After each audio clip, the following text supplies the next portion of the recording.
Hello जी, नमस्कार, जय श्री कृष्णा, राधे राधे।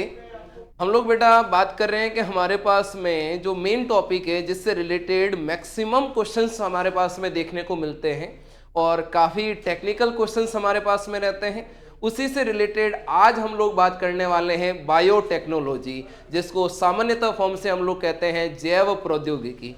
ये जो शब्द अपने आप में है बायोटेक्नोलॉजी, इसका जनरल मीनिंग क्या है, पहले तो उस चीज़ को हमें समझना पड़ेगा। कई बार हम लोग ये कह लेते हैं कि हमारे पास में बायोलॉजी के साथ में टेक्निक को ऐड कर देना बायोटेक्नोलॉजी है, लेकिन केवल यही वर्ड हमारे पास में नहीं रहेगा। इसको अगर हम लोग सिंपल वे में अगर बात करें तो हम लोग कह सकते हैं कि किसी एक ऑर्गेनिज्म से हमने किसी एक जीन को निकाला और किसी दूसरे ऑर्गेनिज्म के अंदर उस जीन को हमने भेज दिया। इसी को हम लोग बायोटेक्नोलॉजी टर्म के रूप में यूज कर सकते हैं। जैसे हमने किसी भी मानव के अंदर से एक इंसुलिन वाली जीन को निकाला और उस इंसुलिन वाली जीन को हमने ई कोलाई के अंदर भेज दिया, तो ये जो हमारे पास में ट्रांसफर फॉर्म देखने को मिल रहा है वो है बायोटेक्नोलॉजी। देखते हैं बायोटेक्नोलॉजी में और कौन कौन से पोर्शन है, सारी चीजों पे डिस्कशन रहेगा। स्टार्ट करते हैं बेटा। बायो टेक्नोलॉजी, जिसको सामान्यतः हमारे पास में हम लोग इसे कहते हैं जैव प्रौद्योगिकी। कुछ किताबें ये भी लिखती है कि हमारे पास में microbes and their product use for human welfare, यानी कि आपके पास में सूक्ष्म जीव और सूक्ष्म जीव के जो उत्पाद है उसका मानव कल्याण के लिए होने वाला उपयोग बायोटेक्नोलॉजी कहलाता है। बेटा मैं सिंपल तरीके से बात करूं तो बायोटेक्नोलॉजी के अंदर जितने भी प्रोसेस हो रहे हैं वो ह्यूमन से रिलेटेड ही हो रहे हैं। ह्यूमन अपने फायदे के लिए ही बायोटेक्नोलॉजी यूज करते हैं। क्या हम लोग कह सकते हैं ये आपके पास एक टाइप की सेल्फिंग से रिलेटेड एक हमारे पास में टेक्निक है। तो यहां हम लोग कहेंगे आपके पास में माइक्रोब्स एंड देयर प्रोडक्ट किस में यूज कर रहे हैं, आपके पास में ह्यूमन वेलफेयर में आपके पास में, या फिर हम लोग कह सकते हैं हमारे पास में जो भी सूक्ष्म जीव है और आपके पास में सूक्ष्म जीव के जो आपके पास में उत्पाद है, सूक्ष्म जीव के जो भी उत्पाद है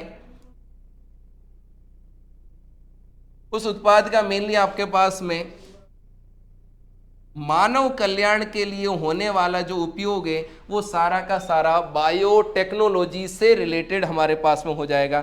और यहीं अगर हम लोग चेक करें आपके पास में इसी पोर्शन को, तो कोई कह दे कि बायोटेक्नोलॉजी टर्म गिवन बाय, ये टर्म सबसे पहले देने वाले कौन है बेटा, साइंटिस्ट हमारे पास में आ जाते हैं कार्ल इराके। ये पहले वैज्ञानिक है जिन्होंने हमारे पास में बायोटेक्नोलॉजी जैसे शब्दों का उपयोग हमारे पास में किया। अगर हम लोग इसी चीज को आगे बढ़ाएं तो हमारे पास में बायोटेक्नोलॉजी वैसे टू टाइप की है, एक पुरानी वाली और एक नई वाली। आप कहेंगे सर पुराने और नए से क्या मतलब है?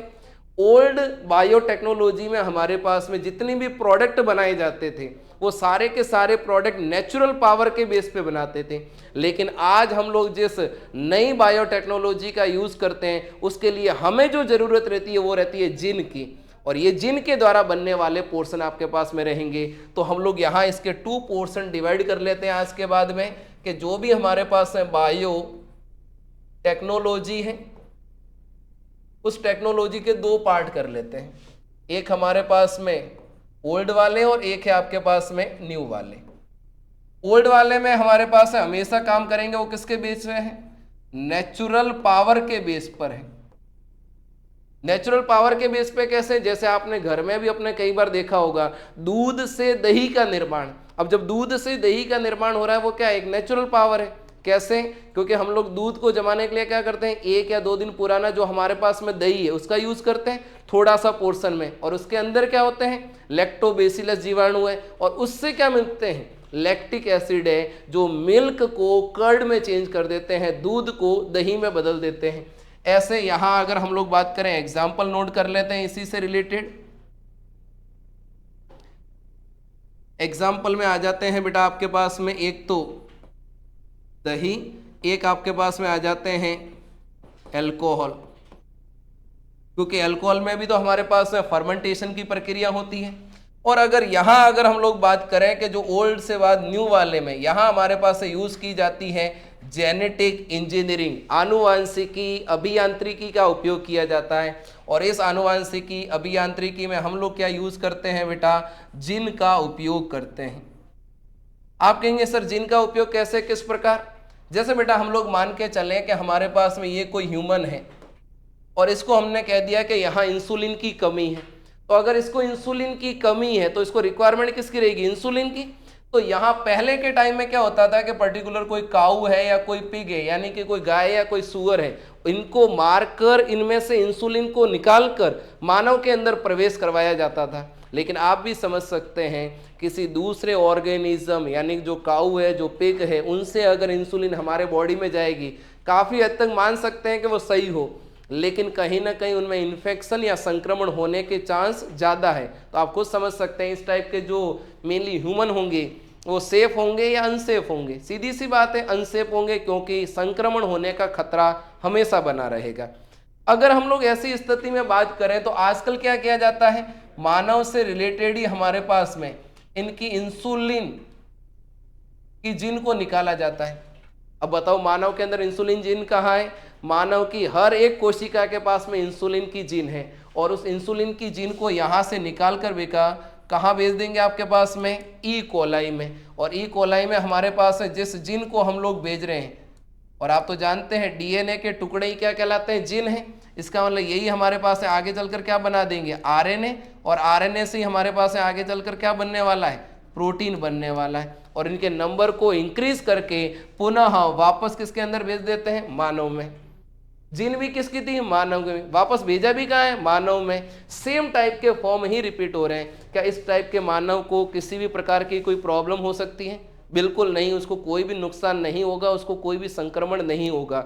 और इस टाइप की ये जो पोर्शन है इसको हम लोग यहाँ पर कहेंगे जेनेटिक इंजीनियरिंग। तो जेनेटिक इंजीनियरिंग का जो यूज़ किया जा रहा है वो तो क्या हो जाएगा, न्यू बायोटेक्नोलॉजी। और जो पुराने फॉर्म में जो नेचुरल पावर के बेस पे चलती है उसको हम लोग यहाँ पर कह देंगे ओल्ड बायोटेक्नोलॉजी। ये बेटा सबसे इंपॉर्टेंट चीज़ है।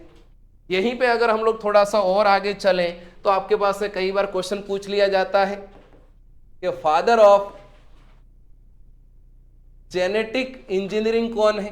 तो याद रखना यहां पर पॉल बर्ग साइंटिस्ट का नाम बहुत ज्यादा इंपॉर्टेंट है बेटा, कई बार क्वेश्चन से रिलेटेड भी आ जाते हैं कि आनुवंशिकी अभियांत्रिकी के जनक कौन है। तो जनक कौन है आपके पास में, पॉल बर्ग के लिए। और पॉल बर्ग वही है जिन्होंने पहली बार हमारे पास में SV40 नाम का जो वायरस है उस वायरस को कहां प्रवेश करवाया, ई कोलाई के अंदर। और कह दें कि हमारे पास ई कोलाई के अंदर प्रवेश करवाने के लिए किसका यूज किया, मतलब कौन सा वाहक यूज किया।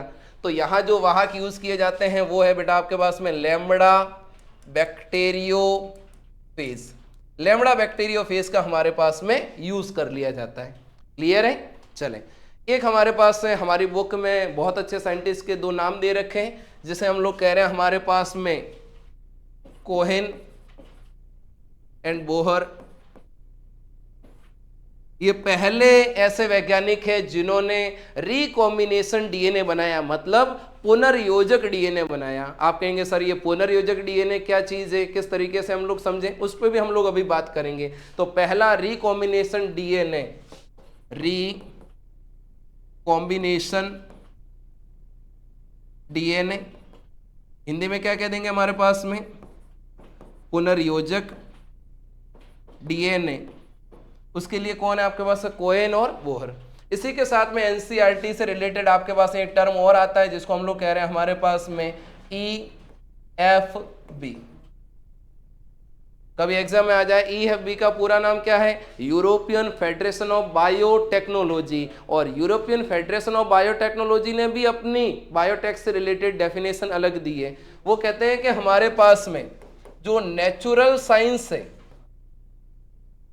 उस नेचुरल साइंस के साथ में बेटा किसी भी ऑर्गेनिज्म को जोड़ दो आप, या किसी भी सेल को जोड़ सकते हैं, या हमारे पास सेल के किसी पार्ट को जोड़ सकते हैं, या फिर हमारे पास में किसी भी मॉलिक्यूलर एनालॉग को अगर जोड़ते हैं, बेटा मॉलिक्यूलर एनालॉग का मतलब है आपके पास में डीएनए या फिर आरएनए, तो किसी डीएनए या आरएनए को जोड़ देना, उसी को हम लोग क्या कहेंगे, EFB, European federation of biotechnology. और बेटा ये तो बहुत इजी है, डीएनए और आरएनए बता सकते हैं आप। डीएनए क्या है, डीऑक्सी राइबो न्यूक्लिक एसिड, और आरएनए क्या है, राइबो न्यूक्लिक एसिड। डीएनए की स्ट्रक्चर हमारे पास है किस फॉर्म में मिलती है, डबल स्टैंडर्ड फॉर्म में, और आरएनए किस फॉर्म में मिलते हैं, सिंगल स्टैंड। ये द्विरज्जुकीय है और ये एकल रज्जुकीय है। यहां नाइट्रोजन सार बेटा कौन से होते हैं, एडेनिन, थाइमिन, ग्वानिन और साइटोसिन। और यहां पे चेक करेंगे तो एडेनिन है, ग्वानिन, साइटोसिन तो है ही है, लेकिन यहां आपके पास थाइमिन की जगह कौन आ जाते हैं, यूरेसिल है। एक और चीज, डीएनए मेन जेनेटिक मटेरियल है, यानी मुख्य आनुवंशिक पदार्थ हमेशा किसको कहना है आपको, डीएनए को। लेकिन उन्हीं आनुवंशिक सूचनाओं का जो प्रसार करने का काम है, ट्रांसमिशन करने का काम है, वो कौन करेगा, आरएनए। तो याद रखना ये डीएनए आपके पास है बेटा जी मेन जेनेटिक मटेरियल है, और यहां आपके पास में जो आरएनए है वो क्या करता है आपके पास में, ट्रांसमिशन ऑफ इंफॉर्मेशन। ट्रांसमिशन के लिए बात करें यानी आपके पास में बेटा सूचना प्रसारण के रूप में कार्य कर लेते हैं। तो दोनों के लिए अलग अलग हम लोग डिस्टेंस फॉर्म बता सकते हैं। डीएनए के अंदर जो शुगर मिलती है, शुगर बोले तो शर्करा, कौन सी, डी ऑक्सी राइबोज शुगर। और यहां चेक करेंगे आरएनए में कौन सी होती है आपके पास में, राइबोज शुगर देखने को मिल जाती है। तो बस हम तो इसकी बात कर रहे हैं, EFB European federation of biotechnology. पूछे तो किसी भी नेचुरल साइंस के साथ में किसी ऑर्गेनिज्म को, किसी सेल को, सेल के पार्ट को या डीएनए आरएनए से रिलेटेड कंबाइन करते हैं तो नया फॉर्म बन जाता है ईएफबी। याद रखना बेटा ईएफबी का पूरा नाम क्या है आपके पास में, हिंदी में तो कहते हैं यूरोपियन संघ जैव प्रौद्योगिकी, और या फिर European federation of biotechnology. Clear है। तो ये छोटे छोटे टर्म हैं, इन पे हमारी बात हो गई। अब हम लोग ये देखना चाह रहे हैं कि ये रिकॉम्बिनेशन डीएनए क्या है, पुनर्योजक डीएनए क्या है और कैसे ये निर्मित हो रहे हैं। तो इसके लिए हम लोग थोड़ा सा पोर्शन और देखते हैं। जैसे हमने कह दिया बेटा हमारे पास में ये कोई ई कोलाई है, ई कोलाई के आपके पास में बैक्टीरियल सेल है, और इस बैक्टीरियल सेल के अंदर अगर हम लोग कह दें कि हम लोग किसी भी एंटीबायोटिक को अगर प्रवेश करवाते हैं, ऐसी स्थिति में इस ई कोलाई बैक्टीरिया की क्या हो जाती है, डेथ हो जाती है। ये तो हम लोग जनरल स्टडी में भी देखते हैं। जैसे आपने देखा होगा कई बार अगर हमें फीवर आ जाता है तो डॉक्टर के द्वारा भी हमें फीवर की मेडिसिन के साथ में एंटीबायोटिक की टेबलेट दी जाती है, जिससे वो बैक्टीरिया पूरा ही किल हो पाए, आपके पास में पूरे खत्म हो जाए। तो यहाँ पर भी अगर इस बैक्टीरियल सेल में एंटीबायोटिक अगर आएगी तो सेल से रिलेटेड ई कोलाई है वो पूरे ही क्या हो जाएंगे, नष्ट। लेकिन हम चाहते हैं कि ई कोलाई वाला बैक्टीरिया डेड नहीं हो, तो उसके लिए क्या होना चाहिए इस ई कोलाई के पास। क्या मैं ऐसा कह दूं कि इसके पास में एंटीबायोटिक रेजिस्टेंस जीन का होना जरूरी है। इनके पास में एंटीबायोटिक रेजिस्टेंस अगर जीन प्रेजेंट है तो ये कंडीशन आपके पास में कोई प्रॉब्लम क्रिएट नहीं कर सकती। ऐसी कंडीशन में एंटीबायोटिक रेजिस्टेंस जीन किससे बचाएगी, एंटीबायोटिक से। लेकिन आप कहेंगे सर ये एंटीबायोटिक रेजिस्टेंस जीन आएगा कहां से, तो इसको हम लोग समझते हैं बेटा जी। यहां अगर मैं कह दूं ये हमारे पास में कोई बैक्टीरियल सेल है, बैक्टीरियल सेल है। इस बैक्टीरियल सेल के अंदर हमारे पास में ये है आपके पास में एंटीबायोटिक रेजिस्टेंस जीन।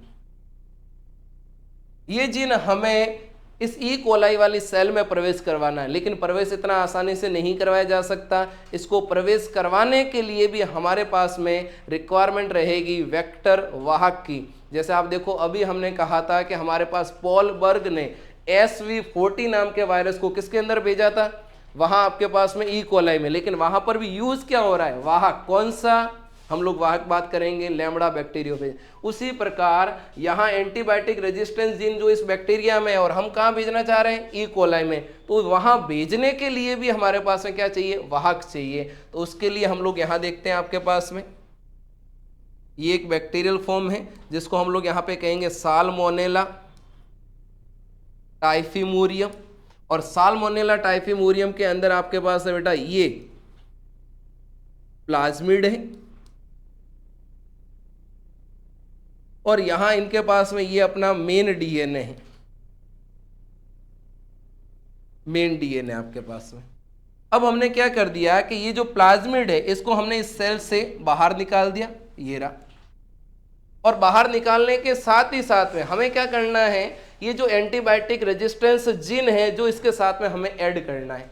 लेकिन आप भी जान सकते हैं ऐड करने के लिए सबसे पहले इस प्लाज्मिड को क्या करना पड़ेगा, कट करना पड़ेगा। और कट करने के लिए जनरल फॉर्म में क्या यूज करना है, हमें आर ई यूज करनी है।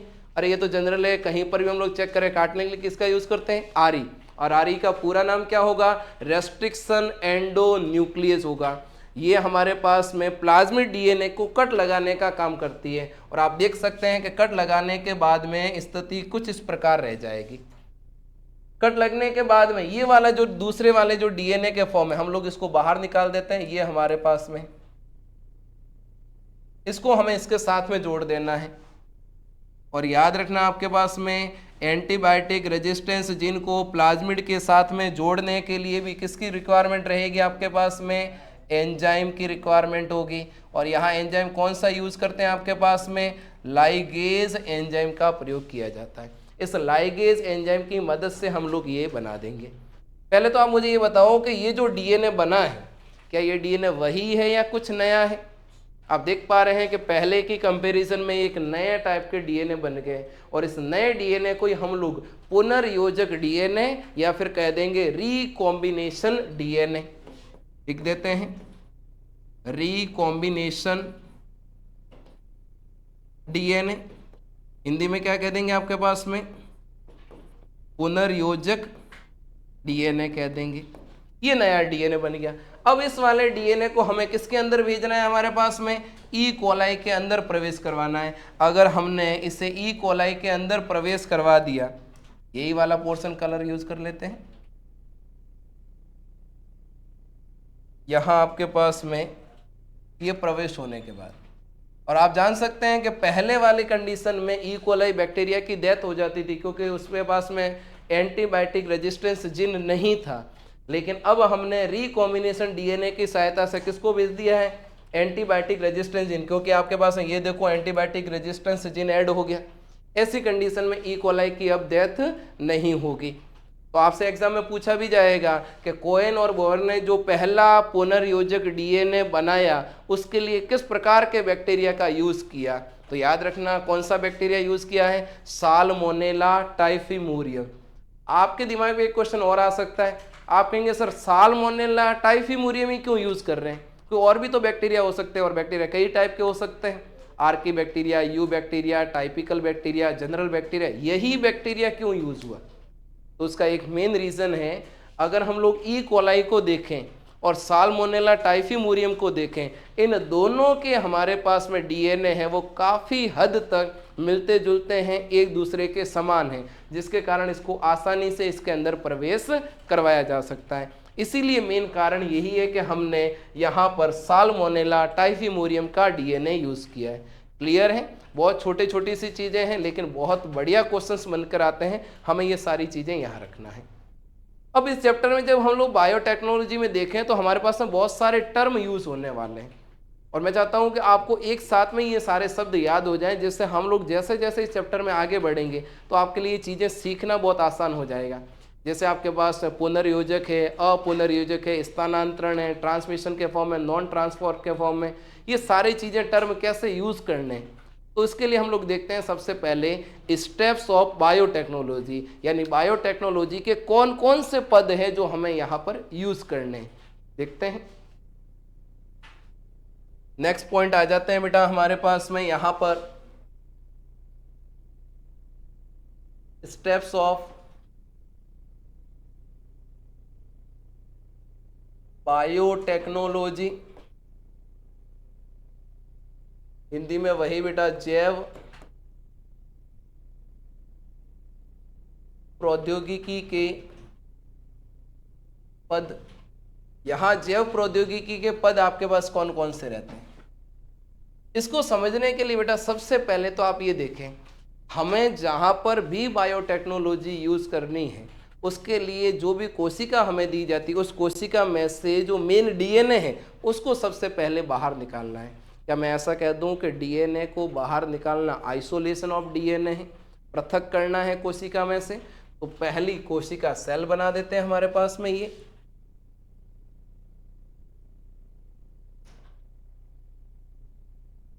ये रह गए आपके पास है बेटा सेल, और सेल के अंदर ये रहा आपके पास है न्यूक्लियस, और न्यूक्लियस के अंदर ये हमारे पास में क्या रह गया, इसका डीएनए। तो पहला काम क्या होगा हमारे पास में बेटा जी, आइसोलेशन ऑफ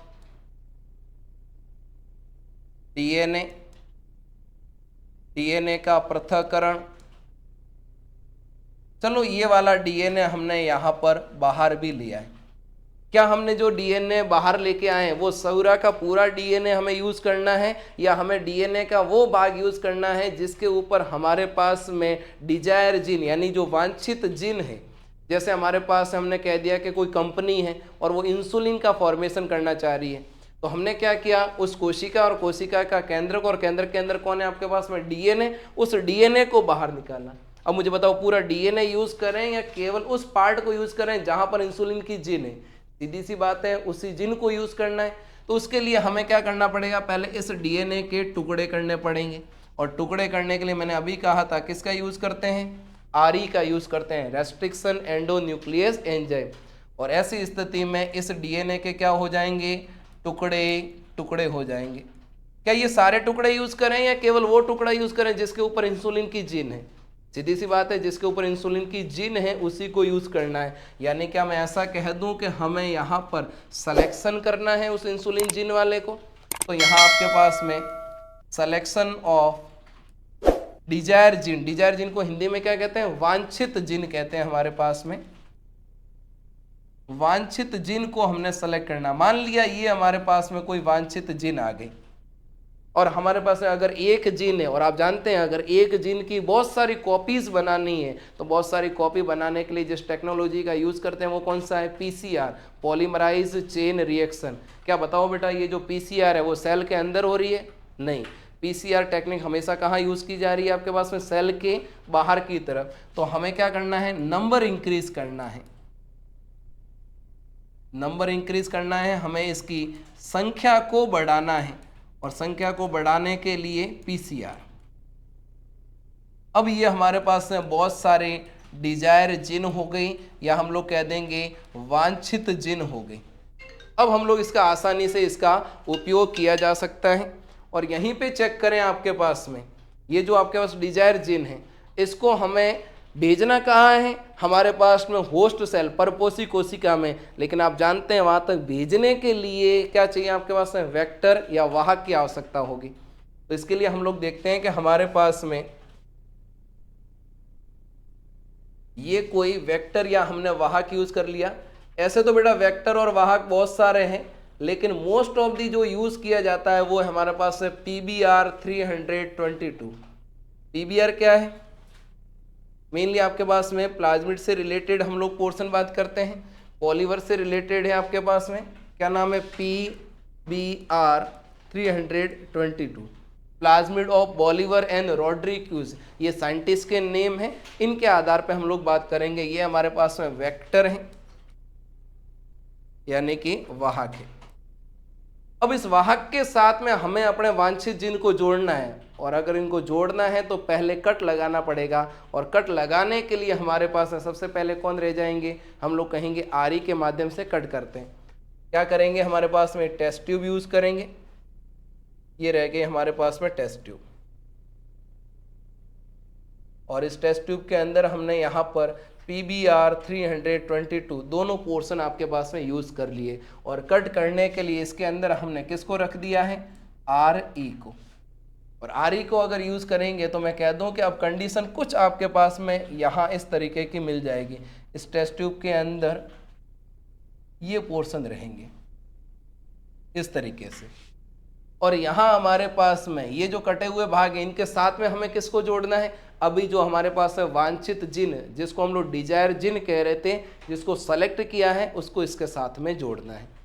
ले आते हैं कि हमारे पास में जैसे ये हमारे पास में डिजायर जिन है, इन डिजायर जिन या वांछित जिन को हमें इसके साथ में जोड़ने के लिए एंजाइम कौन सा यूज करते हैं हमारे पास में, लाइगेज एंजाइम। और तोड़ना हो तो तोड़ने के लिए हमारे पास में है न्यूक्लियस। लेकिन ये भी याद रखना, अगर किनारों से तोड़ना है तो एक्सो न्यूक्लियस, बीच में से तोड़ना है तो एंडो न्यूक्लियस, लेकिन जोड़ने वाला एक ही है जिसका नाम क्या चलेगा, लाइगेज। तो हमने यहाँ लाइगेज एंजाइम का हेल्प से ये जो आपके पास में वांछित वाले या फिर हमारे पास में जो डिजायर जीन है इसको हमने यहाँ पर ऐड कर लिया। अब ऐड होने की जो कंडीशन है, ये दो कंडीशन आपके पास हो सकती है। कह दो कि जुड़ने में ये भी हो सकता है कि ये जो हमारे पास है प्लाज्मिड के जो छोर है वो आपस में ही जुड़ जाए, और होने में ये हो सकता है कि ये जो नए वाले हैं वो इनके साथ में जुड़ जाए। यानी ये दो कंडीशन हो सकती है। देखो, पहली कंडीशन तो जिस प्लाज्मिड डीएनए को आपने कट किया था वही आपस में जुड़ जाए, और दूसरी कंडीशन ये हो सकती है कि आपके पास में इसके साथ में डिजायर वाला, ये वांछित वाला ये पोर्शन ऐड हो जाए।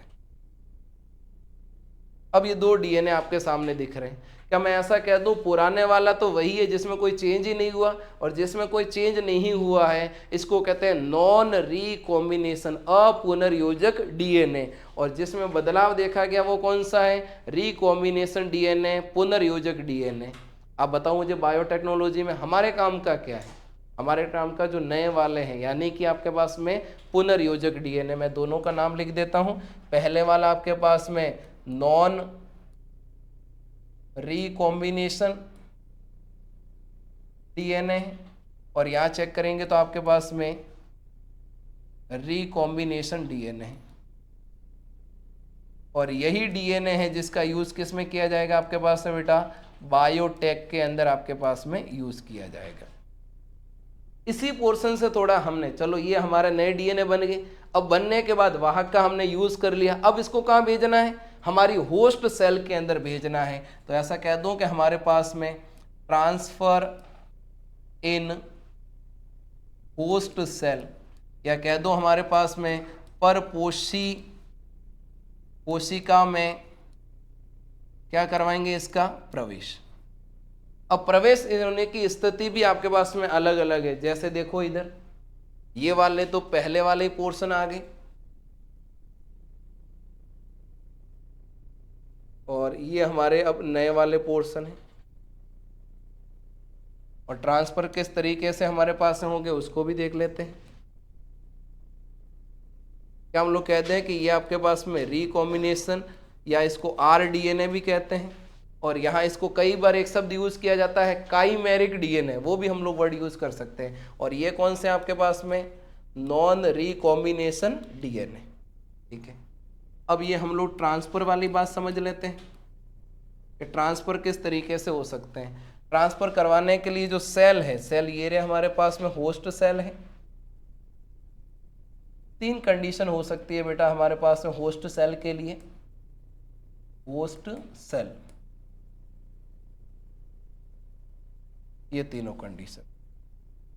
क्या मैं ऐसा कह दूं कि हमारे पास पहली कंडीशन ऐसी है जिसमें हमारा नॉर्मल डीएनए या रिकॉम्बिनेशन डीएनए, एक भी डीएनए उसमें ट्रांसफर ही नहीं हो जाए, और अगर एक भी उसमें डीएनए नहीं आता है, ऐसा मोस्ट ऑफ द कंडीशन में ऐसा ही होता है, क्योंकि ये टेक्निक इतनी आसान नहीं है, तो इसको कहेंगे नॉन ट्रांसफॉर्मिंग है आपके पास में, इसमें किसी भी फॉर्म से रूपांतरण नहीं हुआ है, अरूपांतरित है। तो पहली कंडीशन में अगर कुछ नहीं आता है तो इसको हम लोग क्या कह देंगे, नॉन ट्रांसफॉर्मिंग। एक कंडीशन ये है कि हमारे पास में ये कंडीशन आ रही है, आप मुझे बताओ इस डायग्राम को देखकर ट्रांसफर हुआ है कि नहीं हुआ है। बिल्कुल आप देखेंगे तो ट्रांसफर तो हुआ है, लेकिन रिकॉम्बिनेशन वाला नहीं है। ये कौन सा है, नॉन रिकॉम्बिनेशन। तो मैं कहूंगा ट्रांसफॉर्मिंग विद नॉन रिकॉम्बिनेशन है। तो यहां आपके पास में ट्रांसफॉर्मिंग विद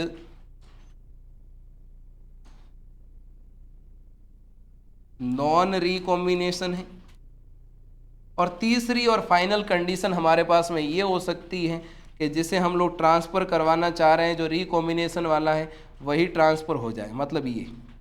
लेकिन ये टेक्निक इतनी आसान नहीं है, लैब के अंदर यूज़ होने वाले मेथड है और काफ़ी डिफ़िकल्टी के साथ में रहेगा। और यहाँ अगर ये कंडीशन है तो हम लोग कह सकते हैं ट्रांसफॉर्मिंग विद रिकॉम्बिनेंट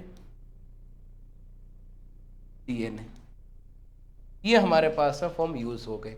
और अब हमारे पास इन तीनों में से आप भी जानते हैं कि जो ट्रांसफॉर्मिंग वाले हैं वही बायोटेक्नोलॉजी में काम के हैं, वही सबसे ज़्यादा इंपॉर्टेंट है, वही कैटेगरी हमारे पास में काम आएगी। हम लोग इसको उठा के यहाँ पर आपके पास में ट्रांसफ़र कर देते हैं, किसके अंदर, आपके पास में सेल के अंदर। ये रही सेल और इसके अंदर हमने यहाँ पे ये ट्रांसफ़र कर दिया आपके पास। अब हमने नए फॉर्म भी बना दिए, ट्रांसफ़र भी कर दिए, रिकॉम्बिनेशन डीएनए भी आ गया। क्या हमारे पास में केवल एक रिकॉम्बिनेशन है, क्या उससे काम चल जाएगा? क्या हमें और इसको बनाना नहीं पड़ेगा? बिल्कुल, इनका नंबर बढ़ाना पड़ेगा। नंबर बढ़ाएंगे तभी उसका प्रोडक्ट उत्पाद के रूप में उपयोग होगा। लेकिन याद रखना, इनके नंबर बढ़ाने के लिए जिस वाहक का हमने यूज़ किया था, कौन सा वाहक था? PBr 322। उस हर एक वाहक को यूज़ करने के लिए हमेशा ध्यान रखना है उसमें ORI यानी ओराई साइड होना जरूरी है। कौन सा साइड होना जरूरी है आपके पास में? ORI, ओराई स्थल का होना जरूरी है। कोई कहते हैं साहब ओराई साइड का पूरा नाम क्या है? ओरिजिन ऑफ रेप्लिकेशन है आपके पास में, जहाँ प्रतिकृतिकरण होता है। और यहाँ प्रतिकृतिकरण का मतलब क्या है? डबल फॉर्म हो रहे हैं। तो ऐसी कंडीशन में हमारे पास में क्या होगा? इसी सेल के अंदर अगर हम लोग चेक करें, ये कंडीशन देखने को मिल जाएगी। प्रतिकृतिकरण होगा तो आपके पास में क्या कह दूं कि प्लाज्मिड डीएनए का ही प्रतिकृतिकरण होगा या हमारे पास जो जीन है उसका भी होगा। तो आप समझ सकते हैं कि जब प्लाज्मिड का प्रतिकृतिकरण होगा तो साथ साथ में जो जीन है उसका भी क्या हो जाएगा? प्रतिकृतिकरण होगा। कह दूं उसकी कॉपी बन गई है। और इसी को हम लोग यहाँ पर कॉपिंग से रिलेटेड वर्ड यूज किया जाता है आपके पास में क्लोन, और नाम हो जाएगा जिन क्लोनिंग, जिन क्लोनिंग। और सेम टाइप की कॉपी बनाते हैं, इसको हम लोग कह भी सकते हैं कॉपी नंबर। आपके एनसीईआरटी में भी ये टर्म यूज किया गया है। सेम टाइप के प्लाज्मिड बनते हैं, उसको कहते हैं कॉपी नंबर। और इस कॉपी नंबर का कंट्रोल करने वाला भी कौन है? ओराई साइट है। कॉपी नंबर के नंबर को इंक्रीज करने वाला भी कौन है? ओराई साइट है। इसको स्टॉप करने वाला भी कौन है? ओराई साइट है। प्रतिकृतिकरण या रेप्लिकेशन है वो भी कौन है? ओराई साइट है। तो इसका मतलब हम लोग कह सकते हैं कि इसके जो फंक्शन है, इनके जो कार्य है वो भी बहुत सारे हैं। पहला क्या कार्य आपके पास में? रेप्लिकेशन है, यानी कि आपके पास में प्रतिकृतिकरण है। दूसरा कार्य हमारे पास में जो कॉपी नंबर है, उस कॉपी नंबर को हमें क्या करना है? इंक्रीज। तीसरा हमारे पास में कॉपी नंबर को मेंटेन करने का काम है, वो मेंटेन करने का काम है, वो भी किसके पास में हो जाएगा? ओराई साइट है। अब हमने कह दिया है कि कॉपी नंबर से इंक्रीज करके हमने बहुत सारे प्रोडक्ट बना दिए। अब मुझे बताओ, इतने सारे प्रोडक्ट में आपको मार्केट में इस सेल को ट्रांसफर करना है, यानी कि सेल को प्रोडक्ट के रूप में बेचना है कि मेन प्रोडक्ट को बेचना है? हमें तो क्या चाहिए? मेन प्रोडक्ट चाहिए। तो इसका मतलब हम लोग क्या करेंगे? इसमें से प्रोडक्ट को बाहर निकालेंगे। और प्रोडक्ट को बाहर निकालना, इसका मतलब यहाँ कौन सा फॉर्म यूज करने वाले हैं? आइसोलेशन। आइसोलेशन है मतलब हमारे पास में पृथक्करण वाली विधि का यूज करेंगे। उसके बाद में जो भी प्रोडक्ट बाहर निकालने हैं उसमें हमें यह भी देखना है कि इनका मेनली प्योरिफिकेशन कैसा है। प्योरिफिकेशन के साथ ही हम लोग काम कर सकते हैं, यानी कि आपके पास में शुद्धता उनमें होनी जरूरी है। तो सेकंड स्टेप हो जाएगा आपके पास में प्योरिफिकेशन। तीसरा नंबर, प्योरिफिकेशन के साथ साथ हमारे पास में जो प्रोडक्ट है उसकी क्वालिटी भी देखी जाती है। तो आपके पास में क्वालिटी बहुत ज़्यादा इंपॉर्टेंट है। याद रखना, किसी भी प्रोडक्ट का मेन जो आपके पास में कैरेक्टर फॉर्म रहेगा वो क्वालिटी है। आप भी देखो, जब भी हम लोग मार्केट में भी किसी चीज़ को परचेज करने जाते हैं तो क्वालिटी पर्पज़ को पहले देखा जाता है। अगर क्वालिटी ज़्यादा अच्छी होगी तो मार्केट में उसकी वैल्यू भी ज़्यादा अच्छी रहेगी। क्वालिटी है मतलब उसके पास हम लोग कह सकते हैं उसकी गुणवत्ता है वो ज़्यादा अच्छा होना ज़रूरी है। उसके साथ में जो भी क्वालिटी फॉर्म है, कंपनी को ये भी ध्यान रखना है कि उसकी पैकिंग बहुत अच्छी होनी चाहिए। क्योंकि आपने देखा होगा कई चीज़ें आपके पास ऐसी है जो केवल पैकिंग अच्छी होने के कारण ही बिक जाती है। और फाइनली और लास्ट फॉर्म बेटा आपके पास में मार्केटिंग। मार्केटिंग का भी बहुत बड़ा रोल रहेगा किसी भी प्रोडक्ट को बेचने के लिए। तो यहाँ अगर हम लोग बात करें, बायोटेक्नोलॉजी के दो स्टेप हो गए।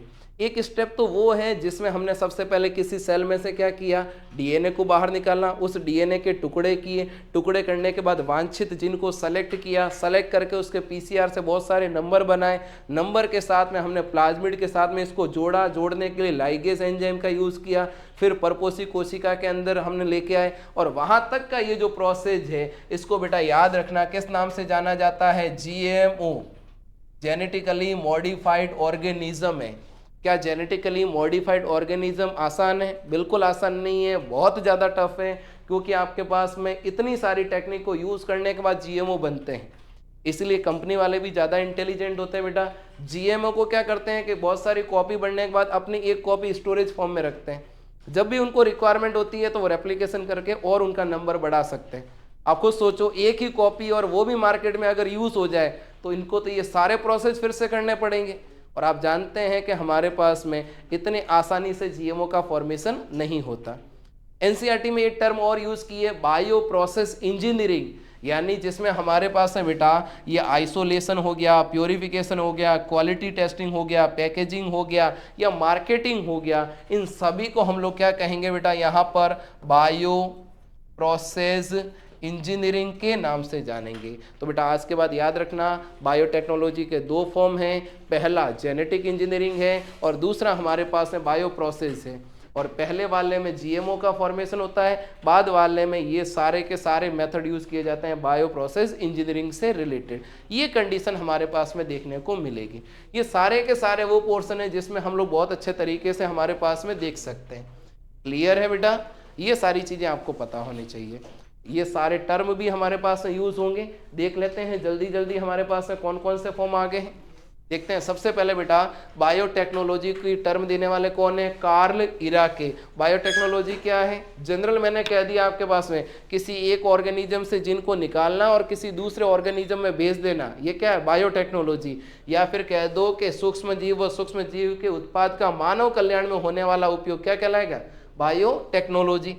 सेकंड फॉर्म में बायोटेक्नोलॉजी ओल्ड भी और नई भी। ओल्ड वाले किसके बेस पे? नेचुरल पावर के बेस में, जैसे दूध का दही है, फर्मेंटेशन के द्वारा एल्कोहल है। नई वाले में किसका यूज़ करते हैं? जेनेटिक इंजीनियरिंग या जीन का यूज़ करते हैं। कोई उदाहरण है? बिल्कुल, जैसे हमने कोरोना के लिए वैक्सीन बनाई तो वैक्सीन हो गया, इंसुलिन का फॉर्मेशन हो गया, ये सब कुछ क्या है? नया बायोटेक्नोलॉजी है, न्यू फॉर्म है आपके पास में। ये भी सारी यही चीज़ें समझाइए। नेक्स्ट फॉर्म है फादर ऑफ जेनेटिक इंजीनियरिंग। आज के बाद किसे कहेंगे? पॉल बर्ग। और पॉल बर्ग ने कौन सा वायरस यूज किया है? SV40 वायरस को कहाँ भेजा है? ई कोलाई में। किसके माध्यम से भेजा है? वाहक कौन है? लैम्बडा बैक्टीरियोफेज है। यही पूछ ले कि कोहेन और बोहर ने कौन सा फॉर्म किया? तो पहला रिकॉम्बिनेशन पुनर्योजक डीएनए बनाया। कहते हैं कि पुनर्योजक डीएनए में कौन सा जीवाणु यूज किया? साल्मोनेला टाइफिमूरियम है। यहाँ EFB European federation of biotechnology के अनुसार बायोटेक्नोलॉजी की डेफिनेशन नेचुरल साइंस के साथ में किसी ऑर्गेनिज्म, सेल का पार्ट या डीएनए आरएनए को जोड़ना, EFB का फॉर्म रहेगा, बायोटेक्नोलॉजी रहेगा। बाकी डीएनए और आरएनए में डिफरेंस है, इजीली बता सकते हैं। यहीं पे चेक करेंगे आपके पास में नेक्स्ट फॉर्म में हमने कह दिया कि कौन कौन से फॉर्म यूज करने हैं, तो वही सारी चीजें हैं। हमने कह दिया कि एंटीबायोटिक रेजिस्टेंस जीन को एक बैक्टीरिया से निकाला, दूसरे बैक्टीरिया के प्लाज्मिड के साथ जोड़ा, नया रिकॉम्बिनेशन डीएनए लाइगेज के माध्यम से जोड़कर उस सेल के अंदर भेज दिया, और ये इससे बचा रहा है, इसलिए एंटीबायोटिक रेजिस्टेंस जीन है। आप कहेंगे एंटीबायोटिक रेजिस्टेंस जीन क्या है? एक ऐसे जीन जो एंटीबायोटिक से बचाते हैं हमें, ठीक है। नेक्स्ट फॉर्म में जैव प्रौद्योगिकी के स्टेप में सबसे पहले स्टेप में क्या करना है? डीएनए को बाहर निकालना है। बाहर निकालने के बाद डीएनए के टुकड़े करने हैं। उन टुकड़ों में से वांछित डीएनए, जहां पर जो जीन है जिसको सेलेक्ट कर रहे हैं उसको सिलेक्शन करना है। सिलेक्शन के बाद पीसीआर टेक्निक के द्वारा, पीसीआर हमेशा मेथड सेल के बाहर हो रहा है, उनका नंबर बढ़ा देंगे। नंबर बढ़ाने के बाद में किसका यूज करोगे आप? यहाँ पर वाहक का। वाहक को कट किया, कट करना है किससे? आरी से। वापस ये जो वांछित डीएनए किसके साथ जोड़ेंगे? लाइगेज एंजाइम की सहायता से। कंडीशन 2, या तो यही प्लाज्मिड आपस में जुड़ जाए या नया जुड़ जाए। वही आपस में जुड़ा है तो नॉन रिकॉम्बिनेंट और नया वाला है तो रिकॉम्बिनेंट डीएनए। बायोटेक्नोलॉजी में कौन सा यूज होगा? रिकॉम्बिनेंट डीएनए होगा। आगे कहाँ भेजेंगे? परपोसी कोशिका में। भेजने के मेथड कितने हैं? 3। या तो ट्रांसफर ही नहीं होगा तो नॉन ट्रांसफॉर्मेंट, ट्रांसफर हो गया लेकिन पूरा ना तो ट्रांसफॉर्मेंट विद नॉन रिकॉम्बिनेंट, और नया वाला है तो ट्रांसफॉर्मिंग विद रिकॉम्बिनेंट। इस रिकॉम्बिनेंट डीएनए के अंदर आपके पास क्या होना चाहिए? ओराई साइड। ओराई साइड से इसका नंबर इंक्रीज होगा, जिसको हम लोग कह सकते हैं जिन क्लोनिंग। सेम टाइप के नंबर इंक्रीज होंगे, कह देंगे कॉपी नंबर बढ़ा दिया। और यहाँ आपके पास उसके बाद में आइसोलेशन करना है, प्योरिफिकेशन है, क्वालिटी, पैकेजिंग और मार्केटिंग। ये सारे प्रोसेस किस में आ जाएंगे? बायो प्रोसेस इंजीनियरिंग में। और इससे पहले जो पोर्शन बने हैं वो कौन सा है? जीएमओ। तो टफ मेथड कौन से हैं? जीएमओ का बनाना। ये तो बहुत ईजी है आपके पास में। अगली क्लास में बेटा हम लोग हर एक स्टेप को डिटेल से स्टडी करेंगे। ये आपके पास मैंने पूरा स्टडी का पार्ट बता दिया है कि कहाँ से कहाँ तक हम लोग चलने वाले हैं, ठीक है। और इसी प्रकार हमारे पास बायोटेक्नोलॉजी से रिलेटेड हर एक टर्म को हम लोग बहुत अच्छे से यहाँ पे देखेंगे। चलें जी, ओके बेटा जी।